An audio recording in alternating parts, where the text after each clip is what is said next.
Hi friends, welcome to my channel. 2 மாதமாக சில இஷ்யூஸ்னால் நம்மளால் சரியாக வீடியோ எதுவுமே போஸ்ட் பண்ண முடியலை. ஸோ என்னடா பண்ணலாம் அப்படின்னு சொல்லி சில இஷ்யூஸ்லாம் தீர்ந்ததுக்கப்புறம் வீடியோ எடுக்கலாம் அப்படின்னு சொல்லி பிளான் பண்ணி ஒரு 2 இடத்த செலக்ட் பண்ணி சஜஸ்ட் பண்ணி சரி வீடியோ எடுக்க போகலாம் அப்படின்னு சொல்லி நாங்கள் பிளான் பண்ணி வச்சுட்டு இருந்தோம். அடுத்த நாள்லேருந்து மழை தொடங்குச்சிங்க. 1 நாள் 2 நாள்லாம் பரவாயில்லைங்க. 1 மாதமாக பயங்கரமான மழைங்க. சரி எப்படா அந்த மழை விடும் அப்படின்னு சொல்லி யோசிச்சுட்டே வீட்டில் சோகத்தில் உட்காந்துட்டு இருக்கும்போது என் ஃப்ரெண்டு வந்து நம்ம ஊர் வயலில் மீன் பிடிக்கிறாங்கடா அப்படின்னு சொல்லி சொன்னான். என்னடா சொல்கிற, நம்ம ஊர் வயலில் மீன் பிடிக்கிறாங்களா? குளத்துல தானடா மீன் பிடிப்பாங்க, வயலில் எப்படிடா மீன் பிடிப்பாங்க அப்படிங்கிற ஒரு எக்ஸைட்மெண்ட்டில் போய் அந்த இடத்துல எடுத்த வீடியோவை தான் நீங்கள் இந்த வீடியோ ஃபுல்லாக பார்க்க போகிறீங்க. ஸோ அதுக்கு முன்னாடி நம்ம சேனலை சப்ஸ்கிரைப் பண்ணாதவங்க சப்ஸ்கிரைப் பண்ணுங்கள், லைக் பண்ணுங்கள், ஷேர் பண்ணுங்கள், கமெண்ட் பண்ணுங்கள். வாங்க வீடியோக்குள்ளே போடுங்க.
குண்டு என்னன்னு தெரியாமல் இறங்கி நடக்க ஆரம்பித்தோங்க. நான் தெரியுது பார்த்திங்களா, அவங்க கண்ணு முன்னாடி தெரிகிறது அவ்வளவுமே வயல் தான். ஸோ அந்த வயல் ஃபுல்லாக தண்ணியாக இருக்குது. குளம் எது வயல் எதுன்னே தெரியாத அளவுக்கு பயங்கரமான மழைங்க. உண்மையிலே கொஞ்சம் அழிவு தான். ஸோ சரி ஓகே, நம்ம இனி வந்த வேலையை பார்ப்போம்னு சொல்லி என் ஃப்ரெண்டு பக்கத்தில் இருந்த அண்ணன்ட்ட ஒரு மீன் வலையை வாங்கிட்டு வேலையில் மும்புறம் ஆகிட்டான். என்னடா நீயும் மீன் பிடிக்க போறியா அப்படின்னதுக்கு, ஆமாம் நானும் மீன் பிடிக்க போகிறேன் அப்படின்ட்டான். சரி ஓகே, மீன் ஏதாவது கிடச்சிச்சின்னா ஓகே தான், நல்லா தான் இருக்கும் அப்படின்னு சொல்லிட்டு நானும் வெயிட் பண்ணிகிட்டே இருந்தேங்க. மீன் எப்படா கிடைக்கும் அப்படின்னு சொல்லிட்டு.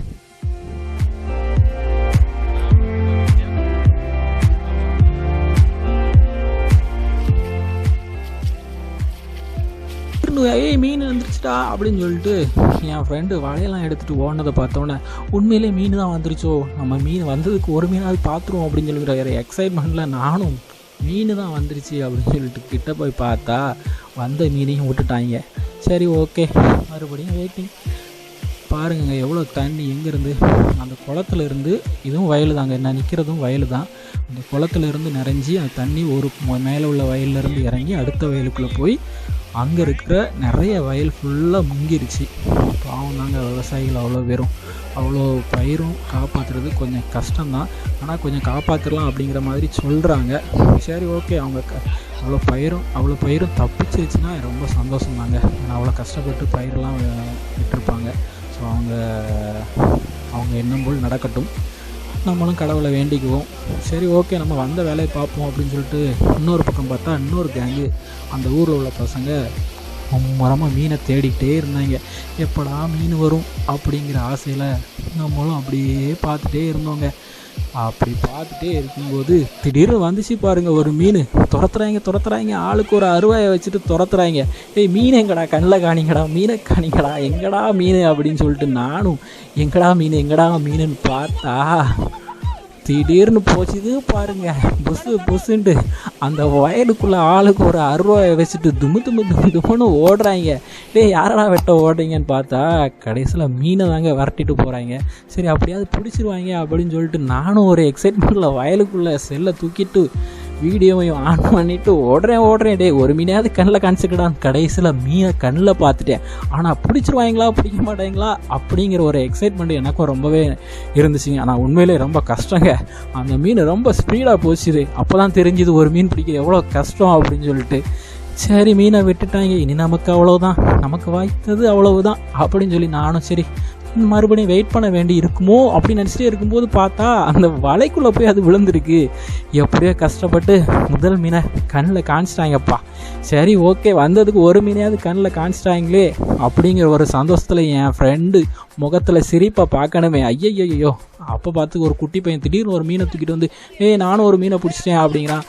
அட பாயில, சின்ன பசங்களாம் மீன் பிடிக்கிறாங்க, நம்ம பார்த்துட்டே இருக்கிறோமே அப்படின்னு சொல்லிட்டு என் ஃப்ரெண்டு அப்படியே அவன் என் மூஞ்சியும் நான் அவன் மூஞ்சியும் பார்த்துட்டே இருக்க வேண்டியதாயிடுச்சு. அதுக்கப்புறம் ஒவ்வொரு மீனாக வர தொடங்குச்சு. அந்த ஊரில் உள்ள பசங்க எல்லாருமே ஆளுக்கு ஒரு மீனையாக பிடிக்க தொடங்கிட்டாங்க. அதுக்கப்புறம் எப்படி மீனை பிடிக்கிறது அப்படிங்கிறது கணக்காக்கி அதில் கரெக்டாக மீன் போகிற இடத்துல ஒரு வலையை வச்சு ஒவ்வொரு மீனாக தூக்க தொடங்கிட்டாங்க நம்ம பசங்க. ஸோ மீனை எப்படி அமைக்கி பிடிக்கிறாங்க பாருங்க. விட்டால் அவ்வளோதான், மறுபடியும் தண்ணிக்குள்ளே போய் வயலுக்குள்ளே போய் காணாமல் போயிடும். அதுக்கப்புறம் அதை தேடி கண்டுபிடிக்கிறதெல்லாம் ரொம்ப கஷ்டங்க. உண்மையிலேயே மீன் பிடிக்கிறது கொஞ்சம் கஷ்டமாக தாங்க இருந்திருக்கும்.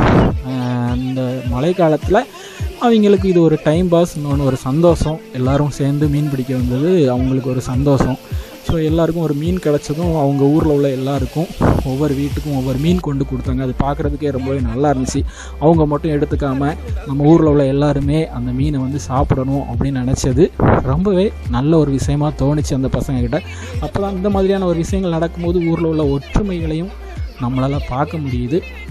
ஸோ நிறைய மீன்களை அதுக்கப்புறம் வரிசையாக நம்ம பசங்க பிடிக்க தொடங்கினாங்க. நாங்களும் மீனை பிடிச்சிட்டோமே, இனிமேல் அந்த மீனை வச்சுட்டு என்ன பண்ணேன், வீட்டில் போய் சமைச்சு சாப்பிடுவோண்டா, வாடா நேரம் ஆயிடுச்சுடா, எனக்கும் பசிக்க தொடங்கிடுச்சு. அப்படியே நானும் வீட்டுக்கு போய் அந்த மீனை சமைச்சு சாப்பிட்லாம் அப்படின்னு சொல்லிட்டு நாங்களும் மெதுவாக கிளம்பி வந்தோங்க.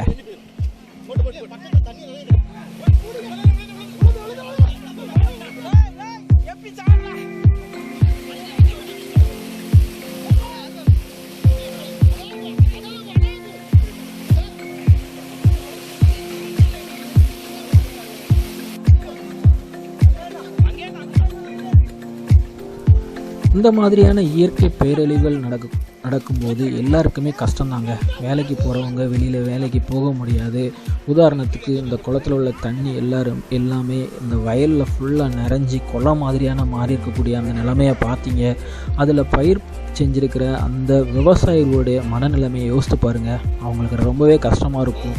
இப்போடா மழை நிற்கும், இந்த தண்ணியெல்லாம் வடிஞ்சு நம்ம பயிர் பண்ண இந்த நெற்கதிர்கள்லாம் காப்பாற்றப்படுமா அப்படிங்கிற ஒரு சோகத்திலேயே தான் அவங்க எப்போவுமே இன்னும் 2-3 நாளைக்கு கண்டிப்பாக இருப்பாங்க அப்படின்ட்டு நினைக்கிறேன். ஆனால் என்ன தான் இருந்தாலும் அந்த சோகத்தெல்லாம் மறக்கடிக்கிற மாதிரி இந்த ஊரில் உள்ள எல்லா பசங்களும், அந்த ஊரில் உள்ள சின்ன பசங்க பெரிய பசங்க முதற்கொண்டு எல்லாரும் சேர்ந்து சந்தோஷமாக மீன் பிடிச்சி அன்னைய சோகத்தை மறக்கடிக்கிற மாதிரி எல்லாரும் சேர்ந்து மீன் பிடிச்சி அதை எல்லாரும் பகிர்ந்துக்கிட்டு அதை எல்லோரும் பகிர்ந்துக்கிட்டு அந்த விஷயத்தை பண்ணும்போது உண்மையிலே அவங்க முகத்தில் ஒரு சந்தோஷத்தை பார்க்க முடிஞ்சதுங்க. எதையோ சாதிக்காத சாதிச்சிட்டோம் அப்படிங்கிற ஒரு பெரிய சந்தோஷத்தை அவங்க முகத்தில் நம்மளால் பார்க்க முடிஞ்சதுங்க. எனவே நாம் இங்கேருந்து போகக்கூடிய டைம் வந்தாச்சு. எனக்கும் நல்லா வயிறு பசிச்சாச்சு. வீட்டில் போய் பிடிச்ச மீனை நல்லா குழம்பு வச்சு நானும் சாப்பிட போகிறேன். ஓகே, நம்ம சேனலில் இது வரைக்கும் ட்ராவல் பற்றின வீடியோஸ் மட்டும்தான் நம்ம போட்டுட்ருந்தோம். ஸோ இதுக்கு மேலே மழை பெஞ்சிட்டே இருந்துச்சு அப்படின்னா கண்டிப்பாக இதே மாதிரியான ஒரு சில சின்ன சின்ன வீடியோஸை நம்ம சேனலில் போஸ்ட் பண்ணலாம் அப்படின்னு சொல்லி நினைக்கிறேன். அந்த வீடியோவுக்கும் நீங்கள் சப்போர்ட் பண்ணுங்கள். அதுக்கு முன்னாடி நம்ம சேனலை இது வரைக்கும் சப்ஸ்கிரைப் பண்ணாமல் பார்க்குறவங்க தயவுசெய்து சப்ஸ்கிரைப் பண்ணிவிட்டு பாருங்கள். அப்போ தான் நான் போடக்கூடிய வீடியோஸ் எல்லாமே உங்களுக்கு உடனுக்குடன் வரும். அதுக்கு முன்னாடி லைக் பண்ணுங்கள், ஷேர் பண்ணுங்கள், கமெண்ட் பண்ணுங்கள். Okay bye. உங்களை நான் நெக்ஸ்ட் வீடியோவில் சந்திக்கிறேன்.